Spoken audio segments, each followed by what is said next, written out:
Incroyable mais vrai, la première compagnie de la police nationale congolaise ville de Kinshasa délogée et jetée dans la rue par un sujet asiatique spoliateur.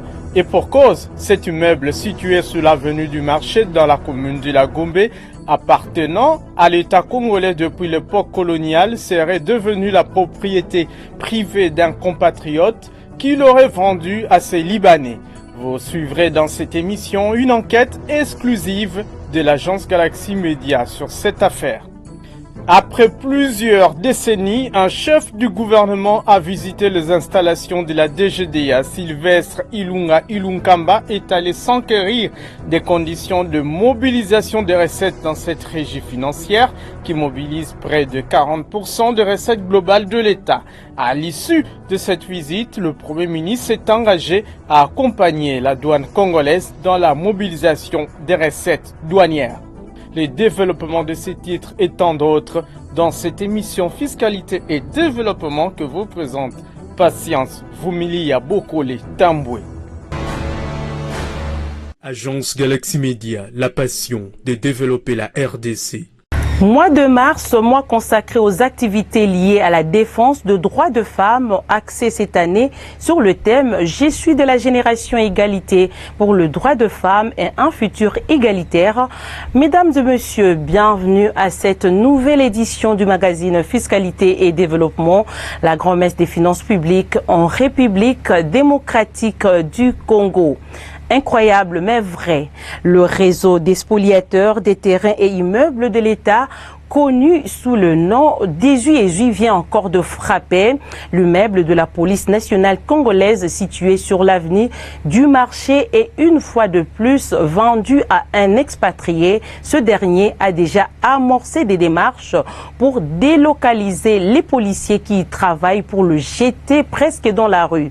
Et pourtant, ce bâtiment est une propriété de la police nationale avant même l'indépendance du pays en 1960. Pour bien cerner l'importance de ce bâtiment spolié et du mode opératoire du réseau des spoliateurs des immeubles de l'État, nous vous proposons cette enquête exclusive menée par Michel Ouangulekwa et Fonfon Makitoudoma. Voici le bâtiment de la première compagnie de la police ville de Kinshasa. Il existe ici depuis l'époque coloniale. Aujourd'hui, il est sous menace de spoliation. L'immeuble est situé sur l'avenue du Marché dans la commune de la Gombe. C'est également ici que les premiers permis de conduire du pays ont été régulièrement produits et délivrés en 1960. Depuis une dizaine d'années, le bâtiment fait l'objet de spoliation. 6 certificats d'enregistrement sont même établis en faveur de 6 spoliateurs distincts pour dépouiller l'État de son bien privé, son patrimoine immobilier qui a valeur de musée, qui nécessite sa réhabilitation. Comme si cela ne suffisait pas, un expatrié d'origine asiatique vient de s'ajouter sur cette longue liste noire des spoliateurs. L'individu opère comme toujours avec un réseau obscur dit Ezui, composé de certains magistrats non autrement identifiés, des avocats d'affaires, certains individus se faisant passer comme des officiers supérieurs des forces armées et de la police, ainsi que des fonctionnaires des ministères des Affaires foncières et urbanisme et habitat. Une véritable mafia organisée. L'Asiatique vient donc d'acquérir cet immeuble. Pour jouer à la diversion, il a commencé à déployer des conteneurs sur l'avenue des Sénégalais à moins d'1 kilomètre de là pour y loger la centaine de policiers qui travaillent. Il pense avoir toutes les autorités du pays dans sa poche, car il est en train de déloger la police de son bâtiment pour la jeter dehors dans la rue. Quel mépris de l'autorité de l'État. Dans cet imbroglio qui est alors les vrais propriétaires de l'immeuble étant querellés. Pour répondre à cette question, nous sommes allés rencontrer l'ancien sénateur Pascal Massela, ancien commissaire en chef de la police en 1963. L'homme connaît jusqu'au petit détail le secret de ces bâtiments tant convoités depuis une dizaine d'années pour y avoir passé son stage professionnel de policier en 1961. Il nous parle avec son cœur et sans équivoque.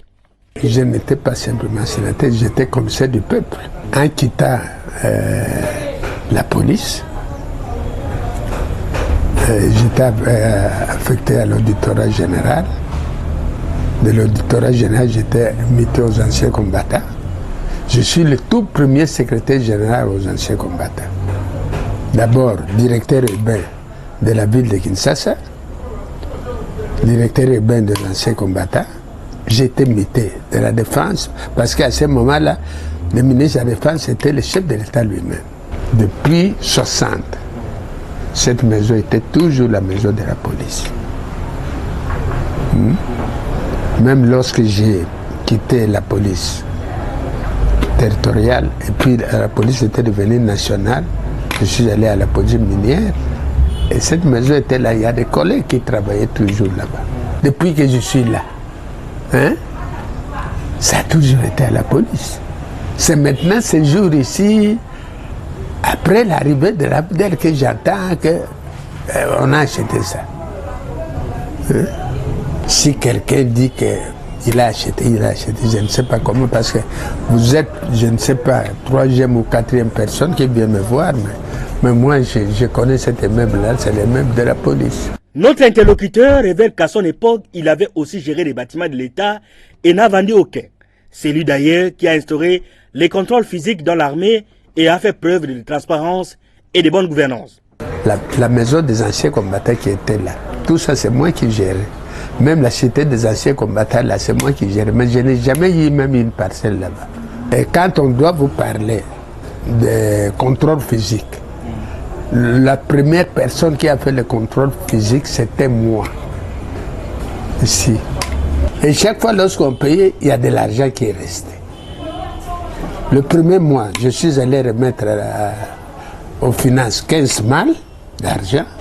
Le deuxième mois, 30 mal. Alors lorsque j'ai commencé à faire le contrôle physique, beaucoup de gens ont fui. Or, dans le listing, il y avait des arbres, il y avait de l'eau, il y avait des animaux, il y avait des poissons. Jusqu'à aujourd'hui. Jusqu'à aujourd'hui, je ne sais pas. Mais à ce moment-là, alors lorsque je faisais ça, lorsqu'on a changé, le général Nyamaseko qui est parti, on a envoyé notre directeur de cabinet. Alors les gens sont allés lui dire, si vous voulez voir clair ici, il faut imiter ce type-là. Parce que chaque fois, l'argent qui reste, il va remettre ça là, aux finances. C'est ainsi qu'on m'imitera. Plusieurs milliers d'immeubles et terrains appartenant à l'État continuent d'être spoliés au vu et au su de ceux qui sont censés les protéger. Rien qu'à Kinshasa, on compte plus de 250 maisons de l'État spoliées. Il faut sévir et rétablir l'État congolais dans ses droits, car l'État, c'est nous tous, on sait, y compris les générations futures. Nous ne devons jamais accepter que les expatriés puissent venir faire chez nous ce que nous ne pouvons même pas oser penser faire chez eux. L'autorité de l'État est une affaire de tout le monde. L'immeuble de l'avenue Van Verden, devenu avenue du marché, risque d'être un véritable déclic pour ces réseaux tant décriés qui spolient même des maisons de paisibles citoyens. Dans tous les cas, l'État sera rétabli dans ses droits, si pas aujourd'hui, même demain. La loi est dure, mais c'est la loi. Nous y revenons avec force détail dans nos prochaines éditions. Vous vous êtes donc rendu compte qu'au regard de ce reportage que vous venez de suivre, les secteurs immobiliers génèrent beaucoup d'argent, d'où les immeubles de l'État sont spoliés à l'image du bâtiment de la police nationale congolaise. Quels sont donc les actes générateurs des recettes relevant du secteur de l'urbanisme et habitat, recettes encadrées et ordonnancées par la DGRAD? La réponse dans cette lecture de Geneviève Mizegeli. Il s'agit d'abord de la taxe sur permis de construire, autorisation de bâtir ou de démolir un immeuble à l'usage non résidentiel et celui résidentiel de plus de 2 étages, permis de construire d'une station-service de plus de 3 pompes, établissement d'avis urbanistique sur la concession de 50 arts et puis pour les terres rurales, morcellement d'une parcelle ou d'une concession foncière de 50 arts et puis pour les terres urbaines ou de 10 hectares pour les terres rurales, avec comme fait générateur la demande d'autorisation. Ensuite, du droit de location des maisons du domaine privé de l'État relevant du pouvoir central, préavis bail non professionnel à l'usage commercial, industriel et socio culturel avec comme fait générateur les contrats de location et puis la taxe d'agrément et d'enregistrement d'un agent immobilier, d'une agence immobilière, d'un courtier immobilier, d'un bureau d'études d'architecture et urbanisme, d'une organisation non gouvernementale et habitant en République démocratique du Congo avec comme fait générateur la demande d'agrément et d'enregistrement d'un agent, d'une agence, d'un bureau d'études d'architecture et urbanisme ou d'une organisation non gouvernementale et enfin du droit du livret de bail avec comme fait générateur la demande du livret de bail. Après Kinshasa, l'entreprise Angel Cosmetics est allée à la rescousse des victimes des atrocités de guerre dans l'est du pays, plus précisément du territoire de Beni-Butembo. Cette entreprise citoyenne a déboursé une importante somme d'argent pour faire un don de 100 tonnes de vivres et non-vivres distribués aux déplacés des guerres, ainsi que 5 tonnes de médicaments remis aux différents centres de santé qui administrent gratuitement les soins de santé aux victimes des guerres.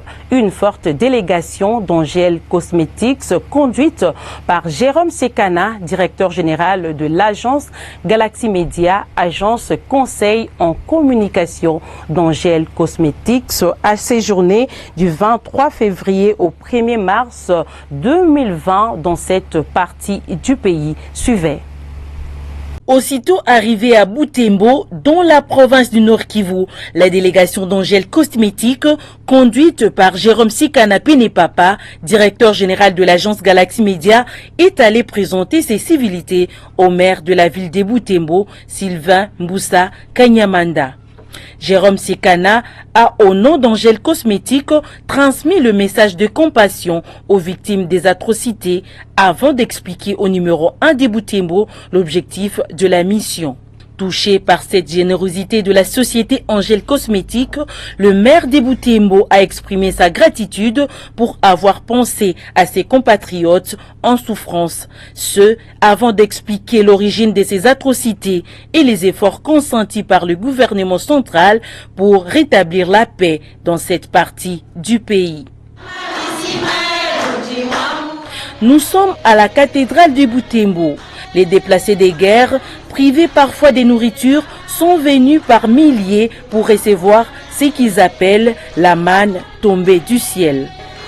Dans sa gibecière, la société Angel Cosmetics, avec l'aide logistique de Caritas Beni-Butembo, a apporté un don de 100 tonnes de vivres et non-vivres composés des sacs de riz, des haricots, des semoules de maïs, du sel de cuisine et de bidons d'huile, dont 40 tonnes pour les déplacés des Butembo, ainsi que 5 tonnes de médicaments, dont 1,5 tonnes destinées aux familles des sinistrés des Butembo. Une grande première dans cette partie du pays.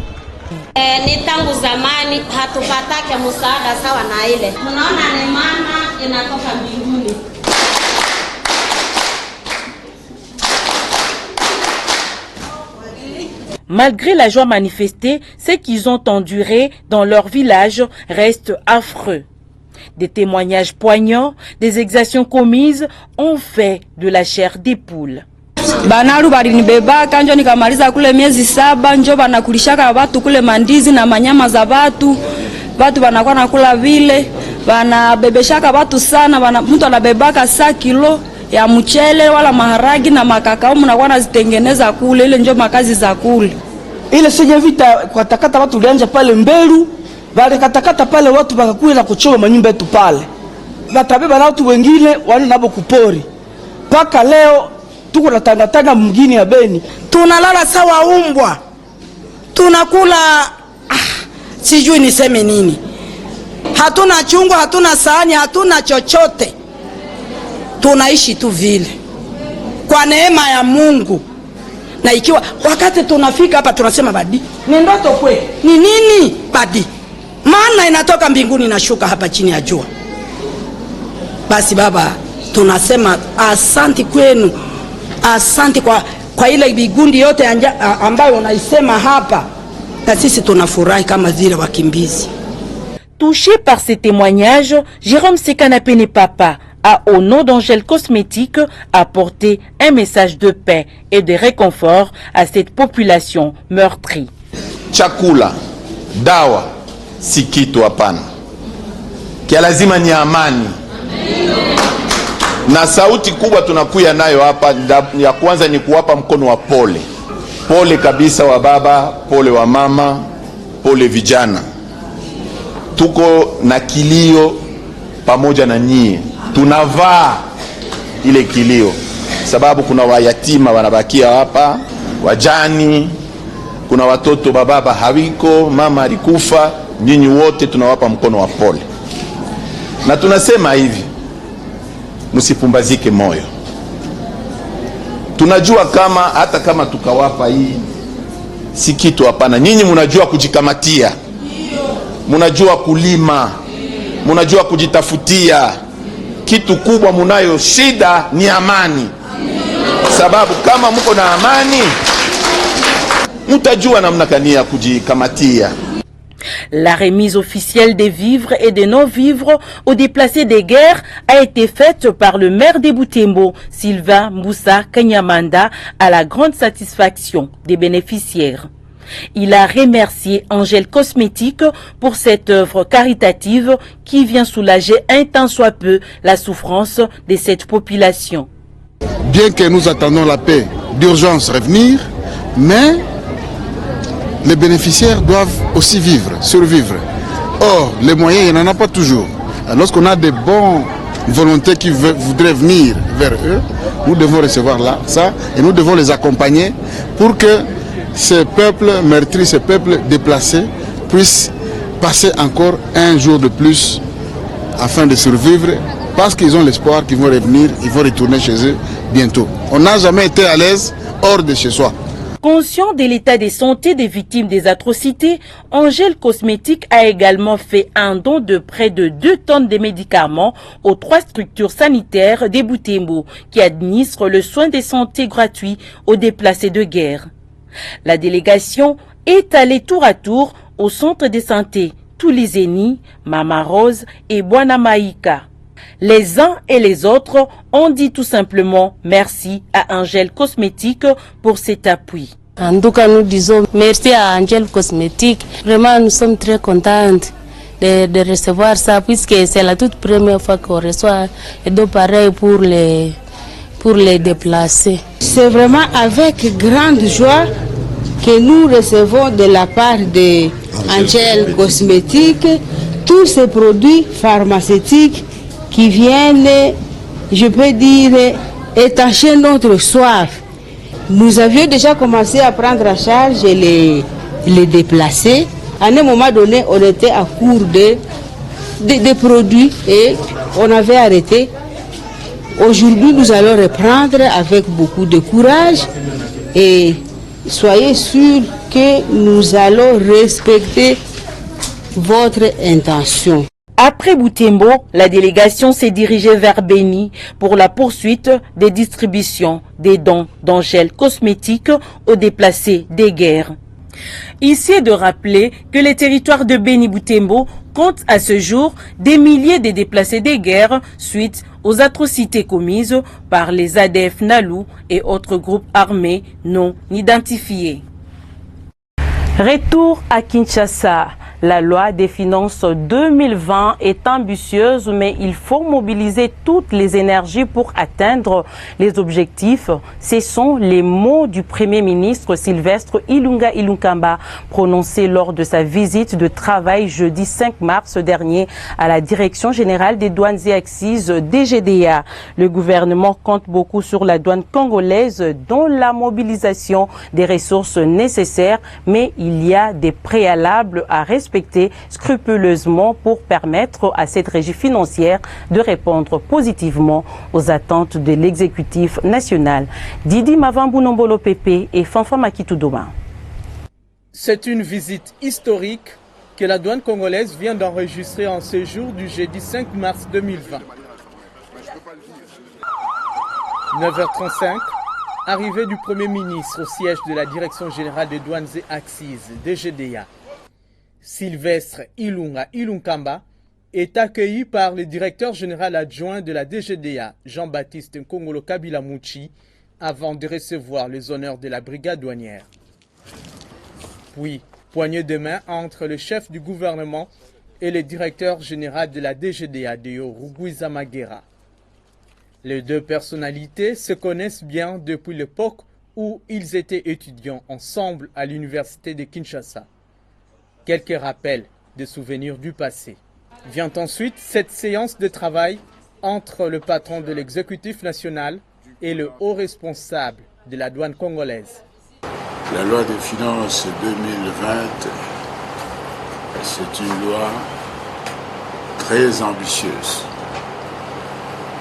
qui exige de toutes les parties prenantes la mobilisation des énergies pour que nous puissions atteindre les objectifs. Le Parlement de la RDC a assigné cette année à la DGDA les prévisions budgétaires de l'ordre de 4 565,8 milliards de francs congolais avec un taux d'accroissement de 72,60% par rapport aux assignations de 2019.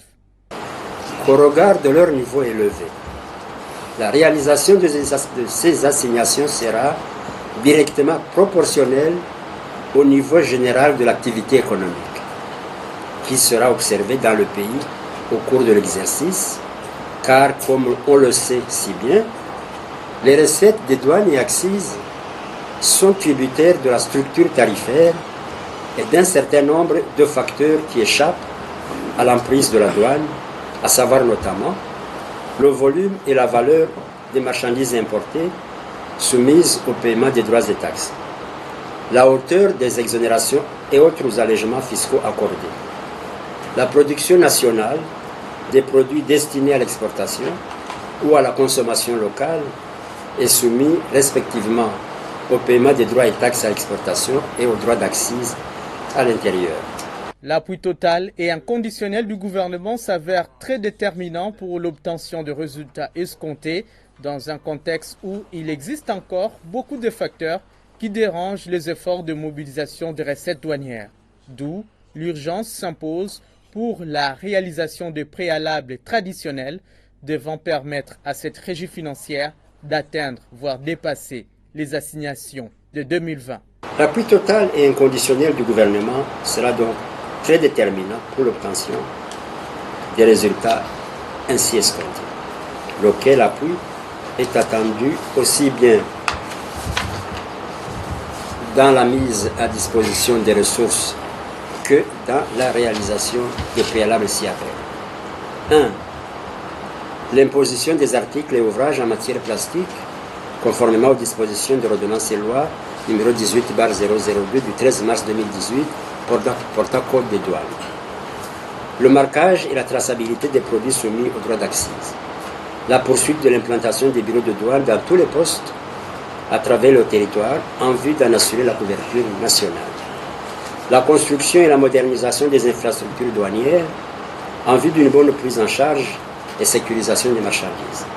La création de nouvelles unités de brigades douanières et leur dotation en équipement pour la surveillance des frontières, la recherche et la répression des infractions douanières. L'accompagnement de l'administration des douanes par le gouvernement dans le recouvrement des dossiers contentieux à l'endroit des contrevenants.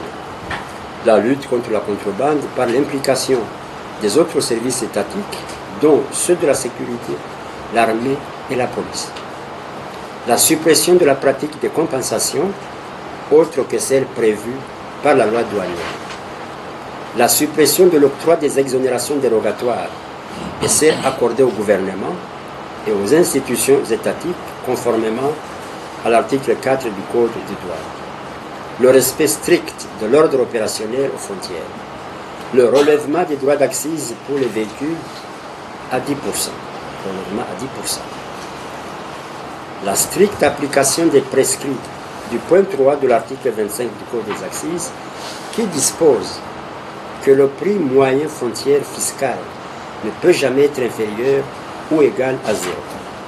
Ceci mettrait fin à la fiscalité pétrolière négative. La DGDA est résolument engagée dans la dynamisation de ses services pour accroître ses performances, mais il faut mettre de l'ordre au cordon douanier en assainissant tous les postes frontaliers, évitant ainsi des scénarios honteux et désolants comme ceux vécus par le ministre des Finances, Sele Yalagouli, en partance vers le poste frontalier de Kasumbalesa, lorsque sa délégation a été interceptée par un groupe de bandits en février dernier, jusqu'à l'empêcher d'aller visiter les installations de ce poste important qui est la plus grande frontière terrestre d'Afrique australe et fait du Grand Katanga la première région douanière de la RDC. L'ordre opérationnel devra être de stricte application pour booster la maximisation des recettes douanières et le gouvernement Ilunga Ilunkamba doit prendre ses responsabilités pour imposer l'autorité de l'État partout et dans tous les postes frontaliers de la RDC. Restons encore à la douane congolaise, fidèle à sa devise toujours davantage, aujourd'hui plus qu'hier et demain plus qu'aujourd'hui. La Direction générale des douanes et accises DGDA vient d'enrichir son charroi automobile de 3 autres grands bus de marque à choc Leyland de 60 places chacun et de 2 minibus VIP de marque Hyundai de 12 places chacun. Ce, après avoir acquis 3 grands bus au mois de septembre 2019. La réception et la remise des clés aux bénéficiaires s'est faite lundi 2 mars 2020 à l'esplanade de l'hôtel des douanes par le directeur général des douanes et accises Deo Rugwizamagera, entouré de ses plus proches collaborateurs. Reportage. Ok, merci. Voilà. À mon tour, bien sûr, je vais le remettre au directeur chargé de cette question. Telle est la substance de ces cérémonies sobres de remise des clés, des contacts de ces 5 engins roulants acquis sur fonds propres de la DGDA en vue d'assurer le transport de son personnel. Avant la réception proprement dite de ces bus, le numéro 1 des douanes congolaises a reçu du représentant du fournisseur toutes les explications sur les performances de ces véhicules. Selon le DG de Rugwiza, cette acquisition en série de bus en faveur des douaniers s'inscrit dans la droite ligne de la vision managériale de la haute direction qui place l'homme au centre de toutes ses actions afin que ce dernier puisse donner le meilleur de lui-même. Tout ceci dans le cadre de la mise à disposition du personnel des moyens de déplacement de haute qualité, de façon à ce que, quand nous exigeons du douanier des performances en matière de mobilisation des recettes, nous puissions mettre à sa disposition les moyens de réaliser les assignations que nous fixons. Donc c'est tout à fait normal que, tout en exigeant une mobilisation accrue des recettes, nous puissions mettre le douanier dans les meilleures conditions de déplacement possible. Occasion pour le directeur général des douanes et accises de recommander à tous les gabelous de prendre soin de ces biens communs acquis au prix de beaucoup de sacrifices. Ce que je peux demander aux douaniers, considérer que ces bus, c'est leur bus à eux. C'est fait pour eux, pour leur usage. Donc il faut les garder ou les conserver, les entretenir en bon père de famille, comme on le dit généralement.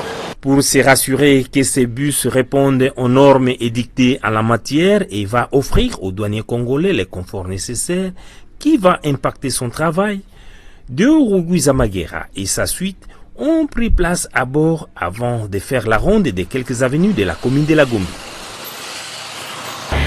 L'autorité de régulation et de contrôle des assurances, ARCA, est la pièce motrice de libéralisation du secteur des assurances en République démocratique du Congo en vertu de la loi numéro 15/005 du 17 mars 2015 portant Code des assurances. Suivez.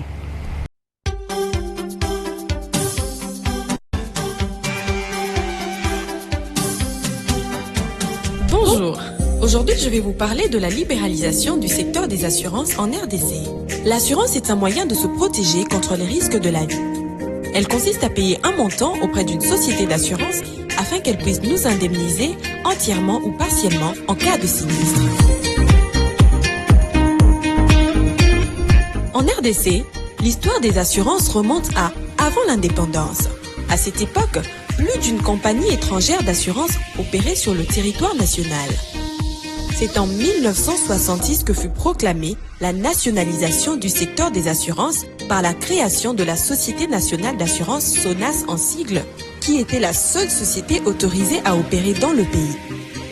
Afin de redynamiser le secteur et de répondre aux besoins de la population, le 17 mars 2015, la loi 15/005 portant Code des assurances est promulguée. Cette loi met fin au monopole et autorise l'entrée sur le marché de nouvelles sociétés d'assurance. Afin de s'assurer que ce processus soit bien géré et que ce nouveau marché libéralisé puisse réellement servir au bien de la population, en 2016 fut créée l'ARCA, l'Autorité de régulation et de contrôle des assurances. L'ARCA est le pilote de la réforme du secteur des assurances, l'arbitre du marché et le conseiller du gouvernement en matière des assurances. L'ARCA veille à la protection des assurés et des bénéficiaires des contrats d'assurance. Depuis mars 2019, il existe en RDC plusieurs sociétés d'assurance agréées par l'ARCA qui offrent aux côtés de la SONAS différents produits d'assurance sur l'ensemble de la RDC et pour le bien de la population. Notez que l'assurance participe aussi au financement et au développement de l'économie nationale. Elle n'est pas une taxe, mais plutôt un moyen de protéger notre avenir. Pour nous protéger des conséquences des risques de la vie et protéger nos biens, nos familles, nos concitoyens et nos entreprises, souscrivant aux assurances. Ceci est un message de l'Autorité de régulation et de contrôle des assurances, ARCA, avec le concours du programme ESSOR en République démocratique du Congo. Une délégation de la Conférence des Nations Unies pour le commerce et le développement CNUSED a séjourné à Kinshasa. Elle a eu le mardi 3 mars 2020 une séance de travail au cabinet du ministre des Finances. Reportage de Jean-Louis Miaswekama et Étienne Kumba Abenga. La Conférence des Nations Unies pour le développement et le commerce, CNUSED en français, UNCTAD en anglais, appuyé depuis des années à la RDC par les ministères des Finances et celui qui a le commerce dans ses attributions. Donc il est arrivé hier soir, il a commencé le travail tard le soir, il a commencé le travail aujourd'hui matin pour deux sujets importants. Le premier est un sujet qui concerne le ministère du Commerce extérieur et le deuxième sujet concerne le ministère des Finances. Et les deux sujets se joignent avec les deux ministères parce qu'il s'agit d'une facilitation du commerce et des échanges commerciaux, soit en import ou en export, de et vers la RDC. On a commencé ce matin un programme de formation pour le comité de facilitation d'échanges commerciaux. Et nous continuons avec cette réunion le travail qu'on est en train de faire avec la DGDA et monsieur le DG sous la tutelle du ministère des Finances pour le système sidonien et les possibilités qu'il a. Et donc tout ça nous a permis de discuter comment on peut améliorer les collaborations et le bénéfice et l'apport que peut apporter la CNUSED par rapport à ses partenaires ministériaux et direction générale. La question est là. Comment accroître les échanges pour le développement de la RDC? La première stratégie est que nous devions croire que le meilleur partenaire qu'on puisse avoir dans ce genre d'échanges commerciaux est notre voisin. Si on croit en ça, on met en place, il faudrait mettre en place après une infrastructure pour pouvoir réaliser ces échanges en route, etc. Et simplifier les procédures et la législation pour ces échanges commerciaux avec les voisins. Et voir où et ce qui a marché ailleurs et s'en inspirer et l'appliquer petit à petit avec une adaptation aux notions et aux législations locales. Le directeur adjoint en charge de l'administration et des finances des douanes congolaises, Jean-Baptiste Kongolo Kabila, résume le parcours accompli avec la CNUSED. Les réalisations ont été énormes. Bien sûr qu'il y avait d'autres réformes, mais la réforme la plus importante, c'est la réforme sur le plan informatique avec le Sidonia qui nous accompagne. Et si vous voyez l'implantation du Sidonia dans tout le reste du pays, c'est par les nationaux eux-mêmes. C'est par suite à la formation qu'ils ont reçue de par la CNICET. La Direction générale des douanes et accises a fait beaucoup d'efforts dans sa modernisation et dans la mobilisation des recettes. Il lui revient de continuer. Elle peut compter sur l'appui de la CNUCET. Certains mots peuvent paraître banals, mais que comprendre réellement par assurance? Voici les explications dans cet élément.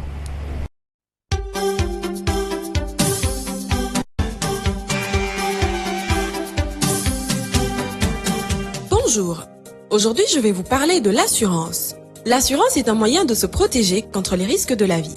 Elle consiste à payer un montant auprès d'une société d'assurance afin qu'elle puisse nous indemniser entièrement ou partiellement en cas de sinistre.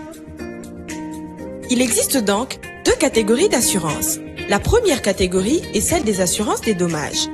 Elle nous protège soit des dommages qui nous touchent ou qui touchent nos biens ou compensent des dommages causés à autrui ou aux biens d'autrui.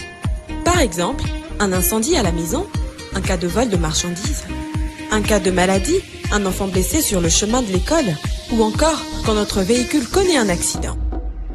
La deuxième catégorie est celle de l'assurance vie. Elle vise à nous verser, à nous ou à nos familles, une compensation quand survient un événement lié à notre vie. Il peut s'agir de compléments en cas de retraite, d'invalidité, d'incapacité, d'un cas de décès ou encore en cas d'opération d'épargne ou d'investissement. Ainsi, quand le sinistre arrive, ce n'est donc pas à vous de prendre en charge les conséquences, mais à l'assureur auprès duquel vous payez régulièrement vos primes. Pour souscrire, vous devez signer un contrat d'assurance appelé également police d'assurance avec l'assureur de votre choix. C'est dans ce contrat que se trouveront toutes les conditions liées à la prestation de services ainsi que la procédure à suivre pour faire votre déclaration en cas de sinistre. Dès la signature du contrat et le paiement de la première prime, vous êtes assuré. Notez que l'assurance participe aussi au financement et au développement de l'économie nationale. Elle n'est pas une taxe, mais plutôt un moyen de protéger notre avenir. Pour nous protéger des conséquences des risques de la vie et protéger nos biens, nos familles, nos concitoyens et nos entreprises, souscrivons aux assurances. Ceci est un message de l'autorité de régulation et du contrôle des assurances, ARCA, avec le concours du programme ESSOR en République démocratique du Congo. Parlons encore de l'administration publique où l'on s'achemine vers la convocation et l'installation de membres de la commission des médiations et règlements des griefs relatifs à la mise à la retraite dans l'administration publique, ce après l'examen et la validation des différents textes de cette structure dont la mission est d'examiner les plaintes de certains agents de l'État qui seraient lésés dans leur mise à la retraite. La cérémonie de clôture de l'atelier sur le mécanisme des règlements des griefs relatifs à la mise à la retraite est intervenue vendredi 6 mai 2020 dans la salle de réunion du Sénacof à la Gombe. Reportage Michel Ouangui et Fanfan Makitou. Pendant 4 jours, délégués de l'inspection générale de l'administration publique, de la direction générale des ressources humaines, des administrations, institutions et services publics, de l'intersyndicale de l'administration publique et d'autres membres de la commission de médiation ont examiné et validé les différents textes de fonctionnement de la commission de médiation et règlement des griefs relatifs à la mise à la retraite dans l'administration publique. Une structure instituée pour régler les différends qui peuvent opposer l'État congolais et les fonctionnaires retraités. Au nombre des textes examinés et validés, le planning de gestion du service, le règlement d'ordre intérieur, le règlement des médiations, le projet d'arrêté portant gestion de présence de membres de la commission et le projet de lettres de convocation des travaux de la commission par le ministre de la fonction publique. Pour Papi Ndodoboni, l'atelier a eu le mérite de jeter les bases pour l'installation de la commission de médiation. À l'issue de cet atelier, nous attendons cette fois-là la convocation de la plénière de la commission pour qu'un certain nombre de devoirs soient réalisés, notamment la validation au niveau de l'organe technique de la commission de tous ces éléments et enfin les traitements des dossiers, les différentes plaintes des agents de l'État sur cette question de mise à la retraite. La recommandation essentielle, c'est que la commission est un instrument au service de l'administration pour régler des problèmes de base en rapport avec la mise à la retraite. C'est une commission importante qui mérite l'appui de l'autorité, l'appui de l'administration pour qu'elle puisse fonctionner pleinement afin qu'il puisse être en mesure de faire son travail dans l'intérêt de l'administration et dans l'intérêt des administrés. Et pour les cas d'espèce, ce sont des agents de l'État. Nous encourageons, nous remercions le PRAP pour son appui par rapport à cet atelier qui a été d'une importance toute particulière et nous espérons que le PRAP qui est une structure qui appuie techniquement la réforme de l'administration ne manquera pas de continuer à soutenir la Commission dans le cadre de son grand travail qu'il doit faire dans les jours à venir. Des agents de l'administration publique précédemment retraités et ceux qui le seront dans l'avenir, qui se sentent lésés après leur mise à la retraite, ont désormais une instance de réclamation, à savoir la commission de médiation et règlement des griefs relatifs à la mise à la retraite dans l'administration publique congolaise. Fini la récréation aux insolvables qui ont obtenu depuis plusieurs années et sans rembourser un prêt du Fonds de promotion de l'industrie FPI. Ceux derniers vont subir la rigueur de la loi. Selon le coordonnateur et assistant principal du directeur général de cette institution, le FPI va procéder aux actions de recouvrement forcé et judiciaire sur toute l'étendue de la ville-province de Kinshasa. Suivez. Le temps de grâce, effectivement, est largement dépassé et que le FPI étant une institution de promotion, nous privilégions souvent des solutions amiables. Et c'était les solutions amiables qui avaient été prolongées, mais nous nous rendons compte qu'il y a de l'abusure. C'est pour cela que le ministre a décidé que dans les 48 heures qui suivent, nous devons relancer les actions de recouvrement et d'action judiciaire. Il a été donné effectivement un temps de répit pour que on a privilégié des solutions amiables dans le cadre de recouvrement, mais ça n'a pas porté. Je crois que des actions costauds, et avec cet appui de son Excellence, Monsieur le ministre, qui est un membre du gouvernement, si le gouvernement nous appuie, et puis la justice, le ministère de la Justice aussi nous appuie, je crois que on va arrêter avec cette récréation où des personnes prennent de l'argent et puis ils ne remboursent pas et ils se pavanent, ils circulent au travers de la ville en toute quiétude. On doit y mettre fin. Il n'est secret pour personne, vous savez que depuis l'existence du FPI, le FPI traîne un portefeuille de créances qui est assez important. Ce portefeuille-là est autour de 150 millions.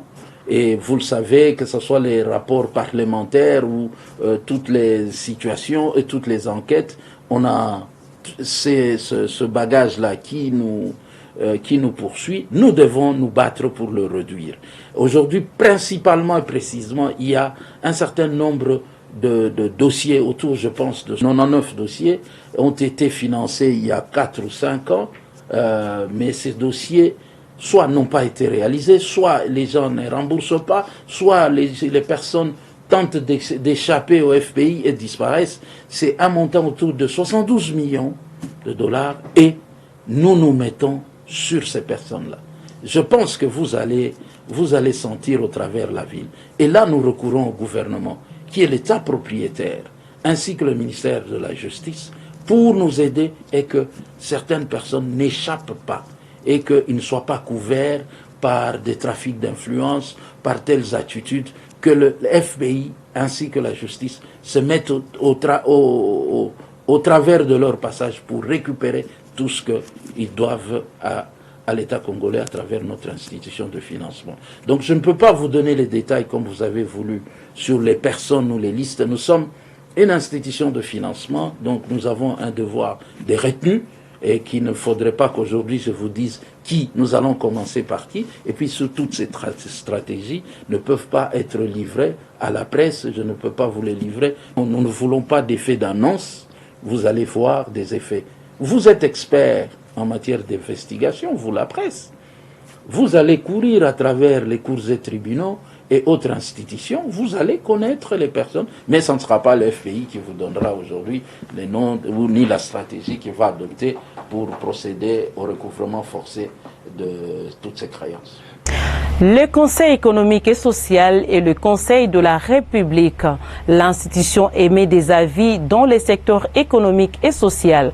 Ruben Mayonita Kiyunga nous présente le Conseil économique et social du gouvernement. Regardez. Voici le Conseil économique et social de la RDC, CES en sigle. Il est le conseiller des institutions de la République en matière sociale et économique.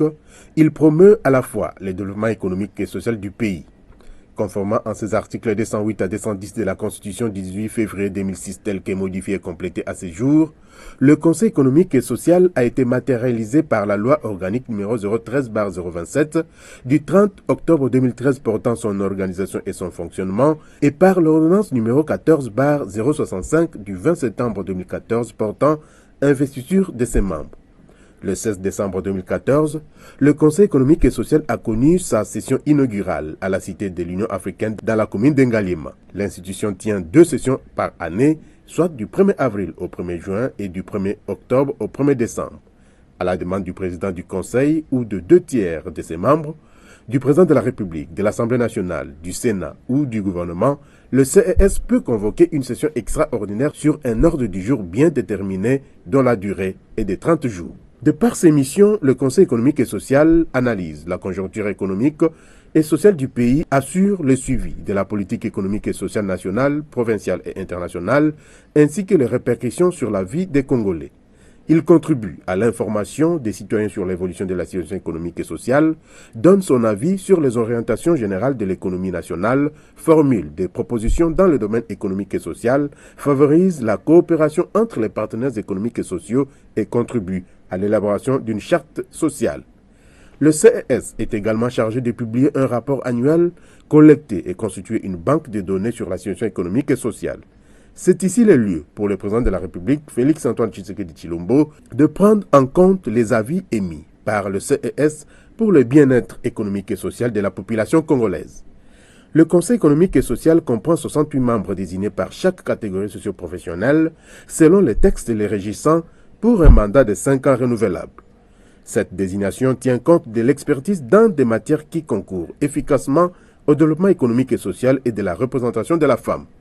Les membres du Conseil sont investis par ordonnance du président de la République et portent le titre de conseiller, conformément à l'article 8 de la loi portant organisation et fonctionnement du CES.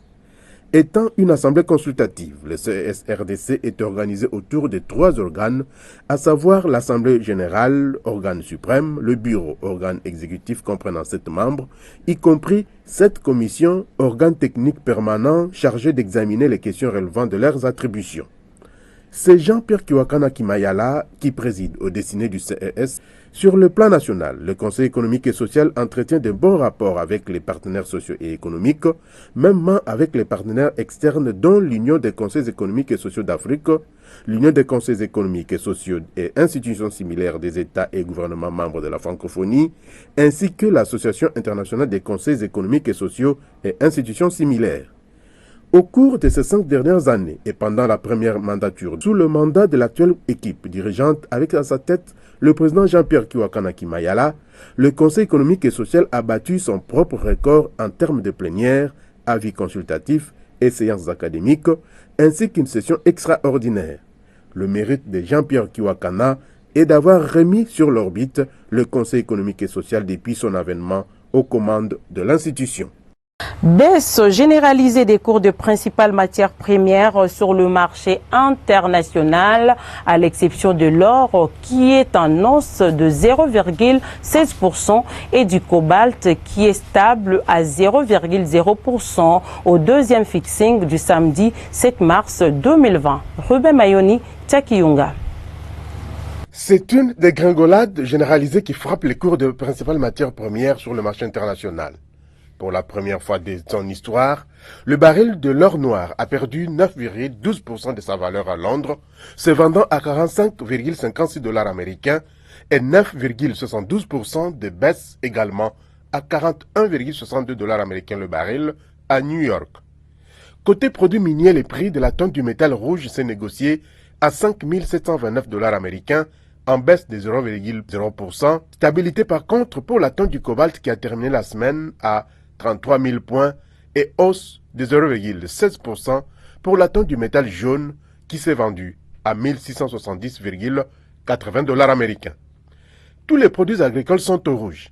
Moins 2,52% pour la tonne du maïs qui a coûté 377 $ américains, moins 3,92% pour la tonne du riz qui s'est vendue à 12,99% et moins 0,05% du côté blé dont la tonne s'est négociée à 521 $.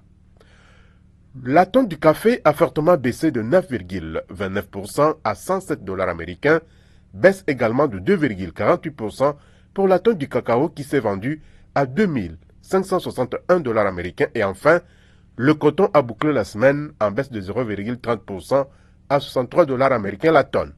Selon les échos.fr, face aux craintes grandissantes d'une récession provoquée par l'épidémie de coronavirus, les marchés espéraient une réponse coordonnée des banques centrales, mais en vain. Si l'épidémie n'est pas contenue dans un bref délai, les experts des marchés craignent encore une forte perturbation des marchés boursiers, financiers et des matières premières.